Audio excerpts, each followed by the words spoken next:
Hello, world. Good morning. And I welcome you to the You Deserve Health, Happiness, Success, and Prosperity broadcast. Welcome back. It is my pleasure to be with you all this morning. So, family, thank you so much for stopping by. And I've got a wonderful treat for you all today. We're going to be talking to a young woman that's so inspirational.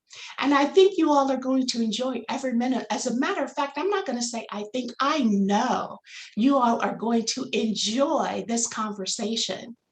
She is truly young and gifted. She is from the bicentennial state of Massachusetts.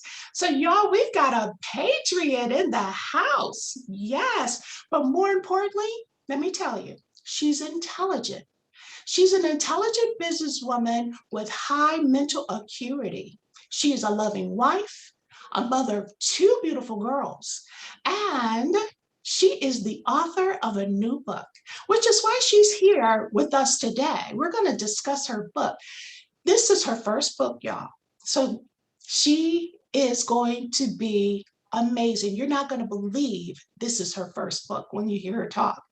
Now, the joy of speaking with her is because this book is going to touch the hearts of so many people out there.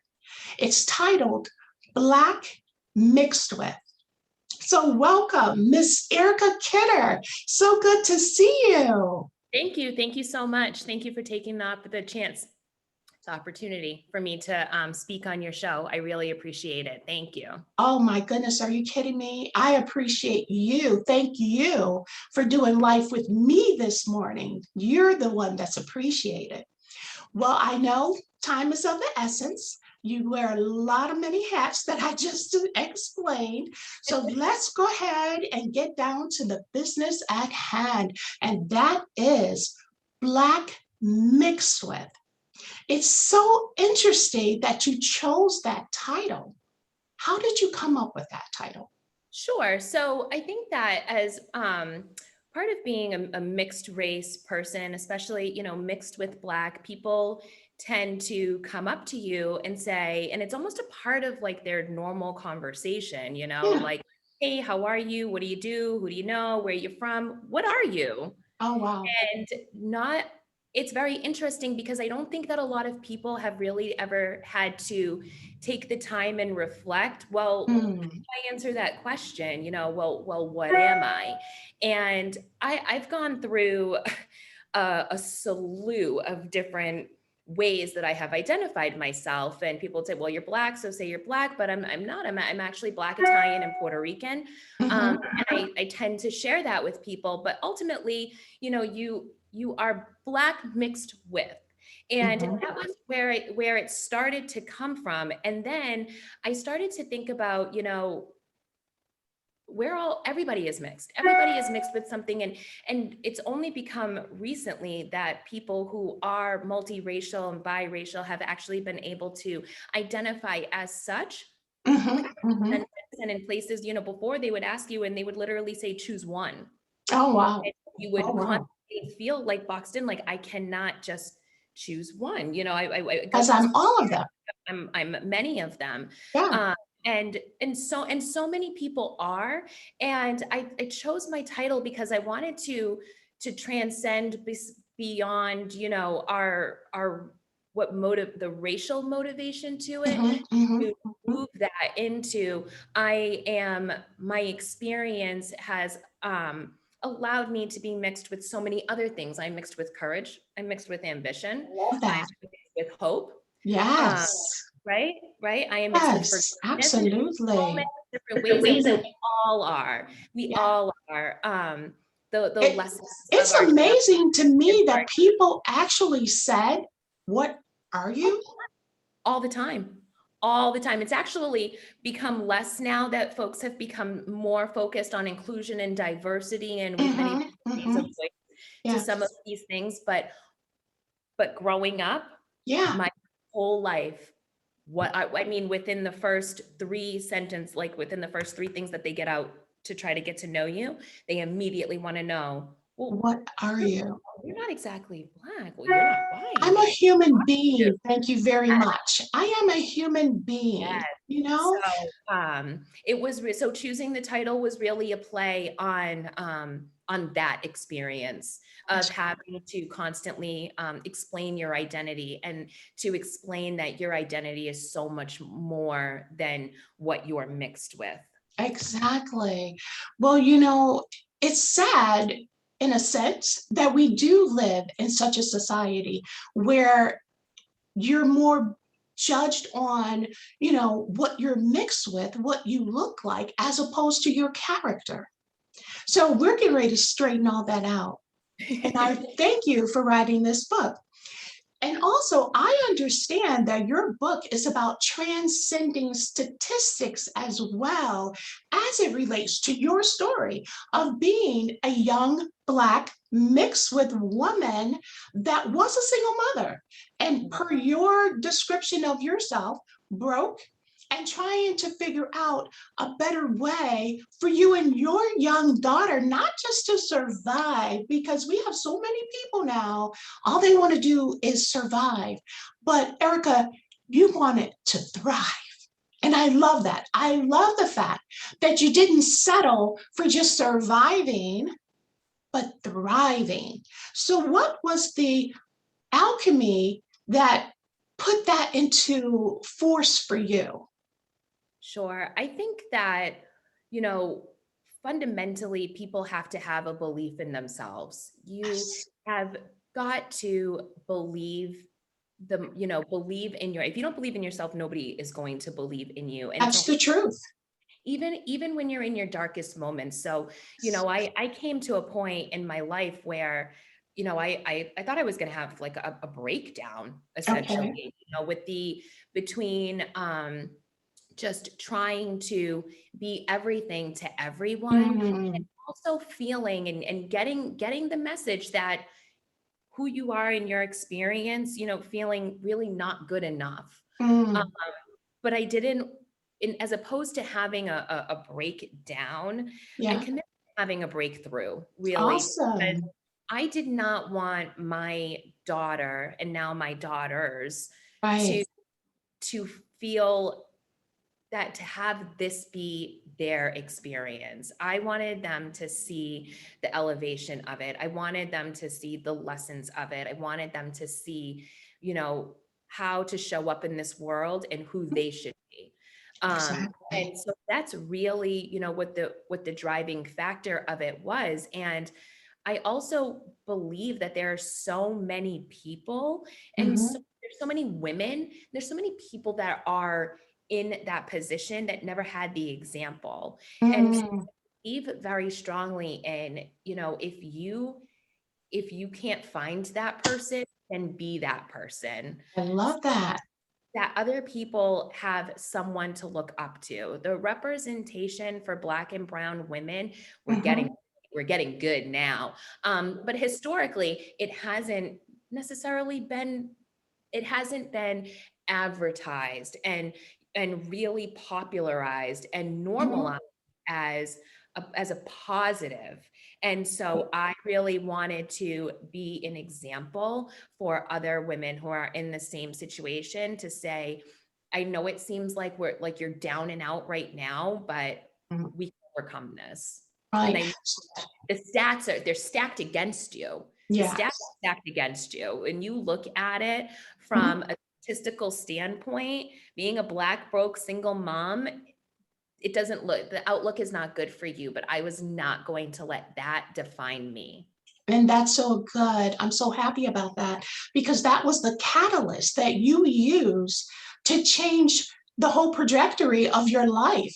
You did not settle for that being your life for the rest of your life. You took that energy and you fueled it and became the individual that you are now, which is, in fact, something that we do want, not just young Black women, but the Italians, the Jamaicans, the Puerto Ricans. We want all of them, everyone, to understand that this is something that we all can do. We all can move forward. So it's not about where you are. is where you want to be.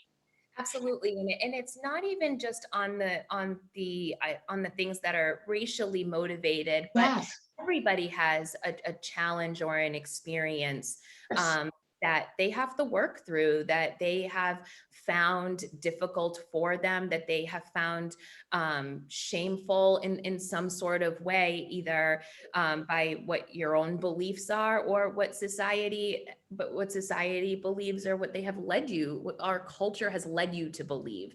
And so there are so many ways in which any individual can feel that they are not enough, or that they are not Mm, good enough for the acceptance that we all human, we all crave that acceptance.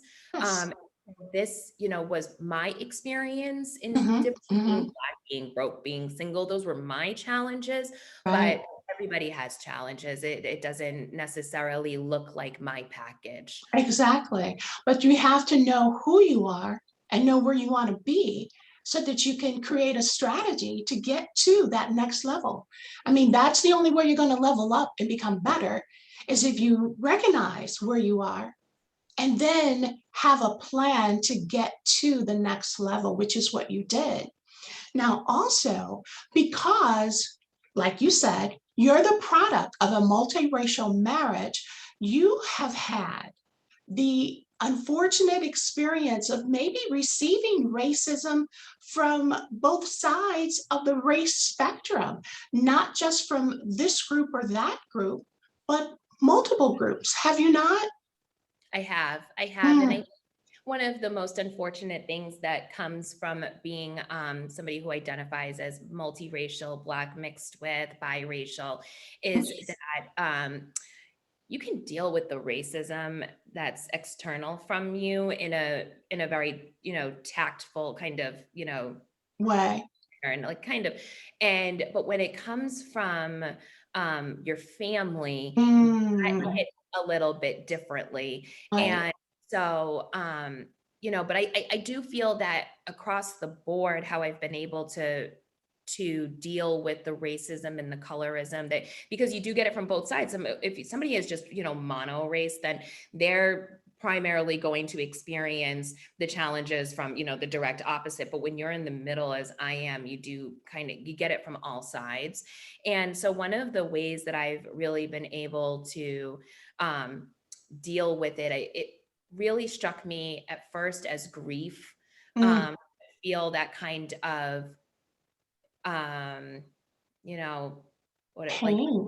that, yeah, it was pain, but to feel that stigma from people that you consider to be like your family, Really. um and have that realization, it was struck me as grief. But over time, how I've been able to deal with it, and I think it applies whether it's your family or not, is to really think about it's a little bit of grace. Say, where is this person possibly coming from, even if I don't agree with it, Hmm. to get the perspective of Yeah. Yeah. where did these thoughts come, where are they coming from, first of all, to kind of like just level set, like Hmm. where are they, where is this person's mindset. Right. Okay. And then from there, when you understand that, and you're likely not going to be able to change their mind, and it really is a good use of your energy to try to in this argumentative, like combative sort of way. um, Mm-hmm. I don't think that the words are really going to impact an individual enough to really change some Mm. sort of predetermined way that they already think about something. And so I've moved on to just a forgiveness, to say, Yes. and not for them really, but only because um holding a grudge and Mm. planning their revenge is like drinking the poison That's for right. you. I'm So so glad you realize that because yeah, sometimes people spend a lifetime trying to get someone else to accept you and they never are. they're And trying to then you make become angry, and all anger does is just causes the hurt and the chemicals to be released in your own body, and it hurts you.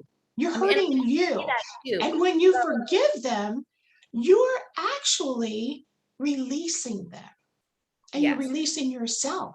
And you are that caterpillar that they were trying to force on you, gone into a cocoon and turned into a beautiful butterfly, and you have moved on. And that's what it's all about. That's what it's all about.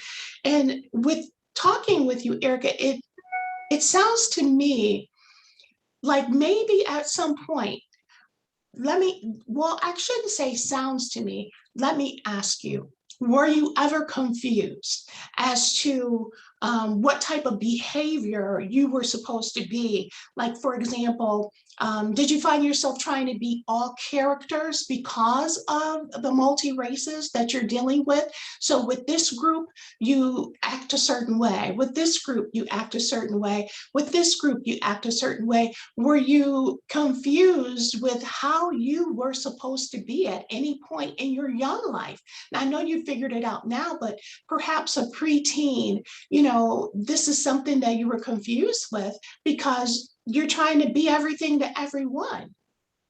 Yeah, absolutely. So I do find that but I sometimes I think you kind of almost do it. It's so natural. Like if you guys have heard of code switching, Mm-hmm, um, I would always find myself code switching. And I don't think that it was because I was confused, mm-hmm, mm-hmm. but I think it was to feel as a way to be That's it. Mm-hmm. accepted in that group, Yeah, and also as a way to help those people feel comfortable with who you are. yeah. Um, and it's almost so seamless. You go between each environment. Yeah. Um, You learned it because you did it all your life. So it's almost, something you picked up. Yeah. yeah, almost as a camouflage, like you're very good at blending in. Mm-hmm, um, mm-hmm. your environment because you're just constantly kind of flipping. They call it like Right. code switch or race flip. Um, Yeah, of I, course. I I believe, and I've done a lot of research, and a lot of people who are biracial and multiracial go through that. Yeah. Yeah, yeah, I've heard of that. I've got people in my family that are multiracial, and I've seen them do it. And so, yeah, I understand that, which is one of the reasons I asked you that question. But also, Erica, how do you see your book, Black Mixed With, making a difference, and how to build a bridge of compassion for people that are Black mixed with other races to kind of help them to discover their authentic selves? Maybe there's a 14-year-old that someone gifts her your book. How will this help her to figure out what her authentic self actually is? Sure. So I think that this book will be helpful because I really go through a lot of many of the lessons that I've learned, a lot of experiences, and then the lessons that I've taken away from that. And all of those lessons have really helped me to identify not only who I am outside of how I racially identify, which I think is the biggest thing about, that is truly who your authentic self is, and then providing that representation in the book, in what just socially, and helping to normalize Yeah. that we are, all of us are, a beautiful mosaic of our, not only our racial identity, but all of our experiences and the virtues that have come from the lessons that we have learned, and to embrace those, and even to take it a step further and really realize, what your purpose is. And your purpose may not be exactly what you do today for your dream job, or it may not be, the career that you end up pursuing as an adult, but your purpose never changes. Though, if you had a purpose to help people or to be an activist, regardless of, what the role is that you play, you can Mhm, still have that be your driving force and your purpose and how you show up, and always keeping what is important to you at the core and at your center, and leading mhm, from that place and coming from there, starting there first. I mm. think that my book can be an example of that. Wonderful. Now, with the You Deserve Health, Happiness, Success, Prosperity, and Love tribe, what would you like for them to know in particular about your book? What would be a takeaway that you think would be most helpful? I think just ultimately the biggest takeaway from my book is to not let your experiences define who you are, and Mm, look at, what look at any of those challenges, anything that makes you feel insecure, anything where it could possibly cause you some sort of shame, or you got the wrong message about it, that actually is unique. That's your superpower. There's a way in which you can bring that to the table and help make a difference and help bring a different perspective, that may help somebody else, right. that may help build a connection with other people to help bring us all together. And I think that, I say accept it, I say embrace it, and even accentuate it, because that is what we need to bring to the table. Those are the perspectives that we need to help, be the change that we need in this world. That's right. And the wonderful thing about what you just said is you want them to actually figure it out. You want them to know what it is that they're dealing with. And once they identify that, be able to come up with how to get to the next level, to get through whatever it is. You got to push through it. You got to go to the other side. It may be difficult right now, but if you stay the course, you will get through and make it out on the other side. And you'll be such a better person for it. And that is what's important. So if your book is going to give that message, that's within itself half the battle. The other half is them actually doing the steps, Mhm. reading it, believing in themselves. So it sounds like you talk a lot about in your book about believing in yourself, self-love. What do you think about self-love? Sure. So I go through a whole chapter on self-love and self-acceptance. And Mm. it's funny because I actually relate it in my book to my hair journey. Oh, So I never really thought much about, self-acceptance or self-love. But I had a real struggle growing up with my hair and accepting my hair the way that it is, mm, and always trying to look for the cure in my look, in my hair, in how I'm presenting to the world. And really what I found in the lesson there is that the cure is not here, the cure is within. This that's is where right. you have to start from. Your hair is just symbolic of what you're going through, of what you're fighting internally. And so from there is where I really begin, the self-acceptance journey and the self-love journey, and really started with accepting my hair and myself for everything that I am, as well as those experiences that I didn't necessarily want to share with everybody. Yeah. But you know what? I carry with that every day who I am. And so if we're going to get better, if we're going to move forward in any sort of way, we have to get really okay with all Who of we this, are. everything That's with right. who we are. Absolutely. Yeah. All So you've got an actual self-help book, even though it's your journey. it is. Yeah. It's a creative memoir, self-help. Yes, that's along both of those lines. Yes. And that's absolutely wonderful. How many chapters are in your book? So we're still under revision, but you can expect about 10. Okay.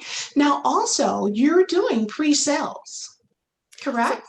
so the pre-sale campaign has ended. It did end in August, and so now we are moving forward with the full publication, and we should Oh, expect a hardcover version as well. So that's really exciting. yes. And so the next opportunity to be able to purchase Black Mixed With will be when it's available on Amazon in the winter of 2022. I believe it should be coming out on Amazon in January.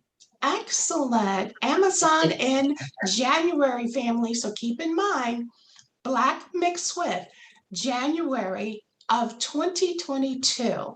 So be on the lookout for that. Is there anything else that you would like to have people take away from this conversation? No, I just wanted to thank you again. And I think that this was a beautiful conversation, and I appreciate you having me on your show. I really appreciate it. Thank you. Oh, you're very welcome. And again, everyone, this is Mrs. Erica Kidder. And I thank you, Erica. I really, truly thank you for concentrating on the possibilities of being Black mixed with and not on the problems of being Black mixed with. So that within itself is all the reasons in the world that I recommend everyone get this book. Get this book, Amazon in the winter. So it's coming out. Make sure you have a copy. Buy 10 copies. Gift it to everyone in your office. But get this book. And this is going to be such an actual privilege to read it because it's coming from someone who's experienced it. This is her life. This isn't something that she's heard about. This is something that she has lived. Black Mixed With by Mrs. Erica Kidder. So get your copy. And of course, I thank you so much again for spending this time with me. And Erica, I pray that your destiny is far greater than your history. And may you have just so many copies sold that you'll start immediately thinking about the second book. So definitely, we thank you for being with us. So with that being said, you guys, this is me, Joni B. I'm signing off of You Deserve Health, Happiness, Success, Prosperity, and Love broadcast. And I wish all of you the answer to all things according to Ecclesiastes 10:19. And until next time, sending you peace and love and hugs. Erica, have a great day. Thank you. You as You're well. welcome.